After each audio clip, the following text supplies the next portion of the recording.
Almost every married man I've met in the last 10 years told me the same thing. They looked me straight in the eye and said, "Don't do it. Don't get married." At first, I thought they were joking. How could a man who has already leaped, who has walked down the aisle, who has said those vows, tell me to stay away from marriage? Was it just dark humor? Was it bitterness? Or was there something deeper that they were trying to warn me about? This question haunted me. I kept hearing the same warning over and over. At cookouts, at church gatherings, in quiet conversations after work. Men of different ages, different backgrounds, saying the same thing. Tonight, I want to share with you what I've learned from all those conversations, from my own research, and from my own life. And by the end, you might not agree with me, but you will understand why so many men are secretly warning the next generation. Now, let me be clear. I'm not here to bash marriage or to discourage anyone from building a family. I still believe we need strong marriages and strong families. But before you take that step, you need to understand the reality, not the fairy tale. So stay with me until the end, because what I'm about to share might save you years of heartbreak and thousands of dollars. When I started digging into this, the first thing that shocked me was just how high the divorce numbers really are right now. In the United States, roughly half of all marriages end in divorce. And here's the part that really made me pause. Close to 80% of those divorces are initiated by women. That means if you look at 10 divorces, 8 of them were started by the wife, not the husband. I sat with that number for a long time. What does it mean for the average man who just wants a family, a wife, and some stability? It means that the odds are not in his favor, and that is exactly what many older men were trying to tell me. I remember one man I met at a neighborhood barbecue. He was in his late 50s and had 2 kids in college, Salt and Pepper Beard. We were standing near the grill, and he said quietly, "I love my kids more than anything, but if I had to do it all over again, I wouldn't marry." The divorce nearly broke me. He told me about the house he lost, the retirement savings that were cut in half, and how he only sees his kids on weekends now. This man wasn't bitter. He wasn't angry. He just looked tired. Tired of fighting a system that he felt was stacked against him. And the truth is, in many ways, the system is stacked. Family court in the U.S. overwhelmingly grants custody to mothers, even in cases where the father is financially stable and willing to be the primary caregiver. It's still an uphill battle. That means most men walk into divorce knowing they will lose not just money but precious time with their children. The more I talk to men, the more I realize this wasn't just 1 or 2 unlucky cases. This was a pattern. Guys told me about false accusations, about years of legal fees, about paying alimony to an ex-wife who had already moved on with someone else. And you could see it on their faces. A mix of anger and quiet resignation. Some people hear this and immediately say, "Well, men just need to pick better women." And yes, choosing the right partner matters more than almost anything. But even good marriages can end under the weight of stress, debt, unmet expectations, and cultural pressure. Sometimes it's not about one person being bad, it's about the environment making it too easy to walk away. Back in my grandfather's day, divorce was rare. It carried a heavy social stigma. Families stayed together because the entire community expected them to. Today, the cultural tide has shifted. People talk about marriage as if it's just another lifestyle choice, like trying a new job or moving to a different city. And when things get hard, the first instinct isn't to fight for the marriage. It's to get out. This isn't just theory for me. I've seen friends go through it. One of my closest buddies was a hard-working guy. Steady job and good father. When his marriage ended, he had to sell his house, pay for 2 households on 1 income, and fight for every holiday with his kids. He aged 10 years in just 2. When you hear stories like that over and over, you can't just ignore them. You start to wonder, if marriage is supposed to be the foundation of family life, why does it feel like the deck is stacked against the very people who are trying to make it work? I didn't stop at just hearing statistics or reading articles. I wanted to know what real men were actually experiencing. So I started asking. Whenever I met an older man, whether it was at church, at the gym, or even waiting in line at the hardware store, I'd bring it up casually. What's marriage really like, I'd ask? And the answers I got were rarely what I expected. Some would chuckle, shake their heads, and change the subject. But others would lean in, lower their voices, and tell me stories that sounded more like survival tales than love stories. I remember sitting at a small-town diner one morning, sipping coffee. The man next to me, gray hair, work boots, wedding ring still on his finger. I struck up a conversation. When he found out I was single, he sighed and said, "Kid, marriage was the best and worst thing I ever did." He told me about the good years.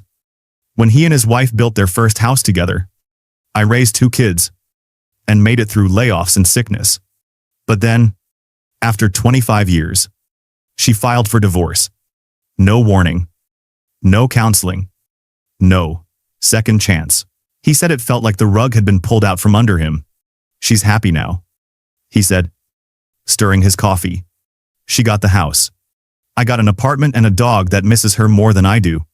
He laughed a little, but there was pain behind it. Stories like that became a pattern. Men told me about marriages where they felt invisible, where communication died slowly, where intimacy became a chore, and where, finally, one day, the papers showed up in the mail, and in almost every case, the man was left reeling, asking himself what went wrong. At first, I wondered if maybe these were just bitter men, the unlucky few who had drawn the short straw. But then I started hearing it from happily married men too. Men who were still in their marriages but admitted they would never do it again if given the chance. One night, after a midweek Bible study, a man in his 60s pulled me aside. He said, "I love my wife. We've been together 40 years. But son, if I had to start over at your age, I wouldn't do it. It's too risky now. The laws aren't the same as they were when I got married. The culture isn't the same." That stuck with me. Here was a man who had what looked like a good marriage. And even he was warning me to be careful. It wasn't just the men, either. I started noticing things in the women I dated, or even in casual conversations with female friends. Little comments about trading up, jokes about how a man should have this or that before she'd take him seriously. Sometimes it was playful, but sometimes it was so serious that it made me stop and think. There was one woman I met a few years back who seemed perfect at first. Smart, funny, beautiful. She made it sound like she was single and ready for a relationship. We talked for a couple of months before I found out, by accident, that she was actually still living with her husband, separated, she said, but still under the same roof. That was the day I realized just how complicated modern relationships can be, and how easy it is to get pulled into someone else's mess without even knowing it. All of this started to wear on me. I went through a season where I just stopped dating altogether. 3 years. No dates. No flings. Not because I was bitter, but because I wanted to get clear about what I actually wanted. I wanted to be sure that when I did step back into a relationship, I would be ready. Financially, emotionally, and spiritually. And during that time, I kept talking to men, kept listening, kept asking questions. One of the most memorable conversations happened at the gym. I was between sets when 2 women near me started talking. They were both in their 20s. Fit. Attractive. Talking about their boyfriends. One of them said, "He only owns 2 restaurants. I need a man with at least 5 before I take him seriously." The other one laughed and agreed. I stood there, dumbbell in my hand, thinking, are you kidding me? Here was a young man, probably working his tail off to keep 2 restaurants running. And to them, it wasn't enough. That moment hit me hard. It wasn't just about marriage or divorce anymore. It was about expectations. Sky-high expectations that no normal man could meet. And that was when I felt something shift inside me. I wasn't angry at those women. I was just done. Done trying to meet a standard that kept moving further away. Done pretending like marriage was just a simple box to check on the path to adulthood. That realization was the turning point for me. It was the beginning of my own awakening. Not to swear off love forever, but to step back, to slow down, and to start thinking about what a healthy, lasting marriage would actually look like in today's world. That moment at the gym stayed with me for weeks. I couldn't stop thinking about it. Two young women casually dismissing a man who had worked himself to the bone, as if success was measured only by how many businesses he owned. And I started seeing the same thing everywhere. At dinner parties, women joked about upgrading to a better man. On social media, I saw posts celebrating starting over like it was a new fashion trend. Even in everyday conversations, I heard phrases like, "If he can't provide this lifestyle, I'm gone." It all started to sound less like a partnership and more like a job interview, one where the man could be fired at any moment. That realization hit me like a punch to the gut. Marriage was supposed to be about love, about commitment, about building a life together. But now, it felt like a contract that could be torn up the moment one person got bored, or found someone with more money, or just didn't feel fulfilled. I remember walking out of the gym that day. I'm sitting in my truck and just staring at the steering wheel. For the first time, I truly understood what those older men were trying to tell me. They weren't against love. They weren't against family. They were warning me that the rules of the game had changed. And if I wasn't careful, I could lose everything. And it wasn't just about money or houses. It was about time with my future kids. About emotional health. About building something that could last. I started thinking about the men I had talked to. The man who lost his house. The father who only sees his kids on weekends. And the 60-year-old who said he wouldn't marry if he had to start over today. I felt all their voices in my head at once. Like a chorus saying, "Wake up. Be careful. This is serious." That night, I couldn't sleep. I kept replaying all the conversations, all the statistics, all the warning signs. And for the first time, I felt a mix of fear and clarity. Fear, because I realized how easily a man can find himself trapped. Working endless hours, paying for 2 households, fighting just to be allowed into his own kids' lives. Clarity, because I finally saw what I needed to do: slow down, set standards, and stop letting culture push me into a decision I wasn't ready for. A few weeks later, I had another experience that sealed the deal for me. I was at a friend's backyard barbecue, sitting around the fire pit late at night. Most people had gone home, just a few of us guys were left. Talking quietly, one man, married 30 years, leaned back in his chair and said, "You know, I love my wife, but I had to learn the hard way that love isn't enough. If you don't have shared values, shared goals, it all falls apart." Another man nodded and said, "Yeah, and if you do get married, you'd better be ready to lead, not control, but led, because if you don't, the world will lead your family for you." Those words hit me deep. It wasn't just about avoiding pain. It was about preparing to do it right if I ever chose to step into marriage. I realized then that this whole journey, the warnings, the heartbreak stories, the late-night conversations, wasn't meant to scare me away from marriage forever. It was meant to wake me up, to force me to grow, to make sure that if I ever said I do, I would mean it. And I would be ready to protect what I was building. And that shift inside me was powerful. It was no longer about blaming women, or blaming society, or feeling like a victim. It was about taking responsibility for my own life, about making sure I became the kind of man who could lead a healthy marriage, who could provide, who could stay steady even when life got hard. For the first time in years, I felt hopeful again. Hopeful that marriage could still be good, that family could still be worth fighting for, but only if both people were truly ready. That night, as I drove home, I said out loud to myself, "I'm not rushing. I'm not settling. If I get married, it will be to the right woman, at the right time, for the right reasons." And in that moment, all the warnings I had heard didn't feel heavy anymore. They felt like wisdom being passed down. They felt like a gift. When that realization finally sank in, something inside me changed.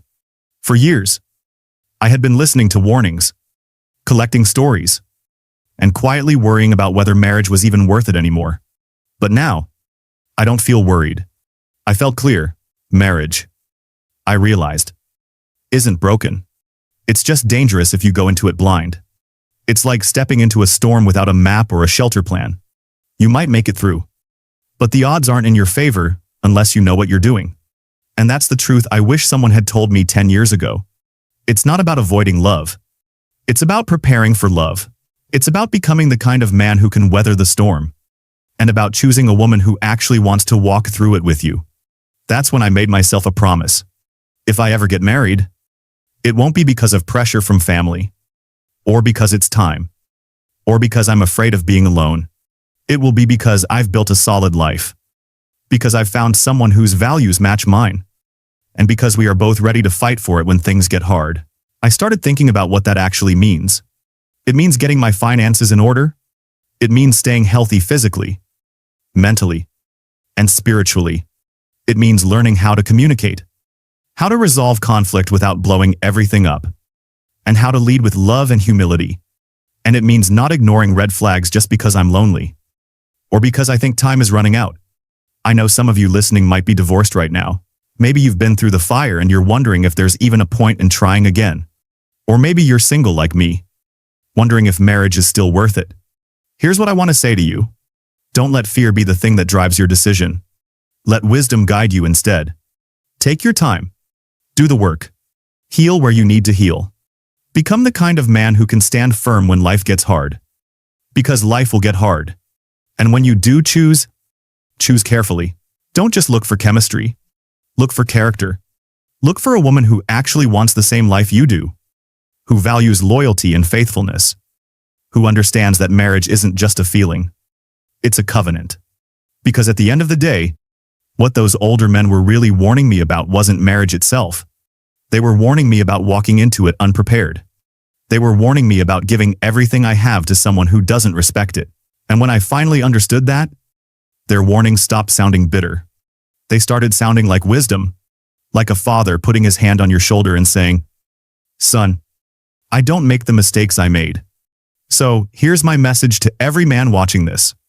Marriage can still be beautiful. Family can still be the best thing you've ever built. But it will cost you everything. Your time, your energy, your commitment. And it's not something you should gamble with. Slow down. Prepare yourself. Choose wisely. And when you do step into marriage, do it with your eyes open and your heart steady. Because if we want to see strong families again, if we want to see kids growing up with both parents in the home, it starts with us. It starts with men who refuse to check out, who refuse to coast, who refuse to settle for weak relationships. It starts with men who are willing to lead with love, even when it's hard. And maybe, just maybe, if we do that, one day, we'll stop hearing those quiet warnings from married men. One day, we'll start hearing something different. Words of blessing, words of encouragement, words that say, "Yes, do it. It's worth it." Until then, I'm going to keep doing the work. I'm going to keep building myself. Keep growing. Keep preparing for the day when I can look a woman in the eye and say, "I'm ready." And if you're on the same journey, I want you to know you're not alone. We may not have all the answers, but together we can build a future where marriage is something to look forward to again, not something to fear. So take this as your sign to pause, to reflect, and to get serious. Your future family and your future self will thank you.